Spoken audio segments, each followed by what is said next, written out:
Hi friends, పెద్దలు అంటుంటారు కదా, కుక్కకున్న విశ్వాసం మనిషికి ఉండదు అని. ఇక్కడ చూస్తుంటే నాకు నిజమే అనిపిస్తుంది. ఎందుకంటే ఈ కుక్క చూడండి, లింగంపల్లి రైల్వే స్టేషన్లో ఉంటుంది. ప్రతిరోజు మా friend Lingampalli to Tandur everyday up and down చేస్తుంటాడు. ఆ అప్ అండ్ డౌన్ చేస్తున్నప్పుడు వచ్చే టైంలో కానీ వెళ్ళే టైంలో కానీ అన్నము పెరుగు కలిపి ప్రతిరోజు చేస్తుంటాడు. నాకు చెప్పాడు. అయితే నేను నమ్మలేదు. చూద్దామని ఈరోజు ఏం చేశానంటే ఆ కుక్కకు బిస్కెట్లు వేసాం. చూడండి, ఇక్కడ మీకు అర్థమవుతుంది. అయితే ట్రైన్ వస్తుంది. ఆ ట్రైన్ వచ్చే టైంలో చూడండి మా ఫ్రెండ్ వెనకాల ఎలా వెళ్తుంది. అసలు నేను నమ్మలేని ఫ్రెండ్, నిజంగా చెప్పాలంటే.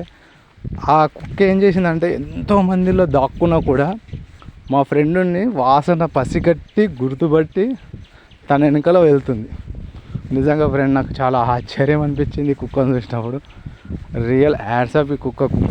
అయితే నేను వీడియో తీస్తున్నా కాబట్టి ఎక్కే ముందు కుక్క కూడా పైకి ఎక్కింది, కానీ నేనే ఆ కుక్కని బయటికి దొబ్బాను. నిజం ఫ్రెండ్స్, కుక్కకున్న విశ్వాసం మనిషికి ఉండదని అర్థమవుతుంది.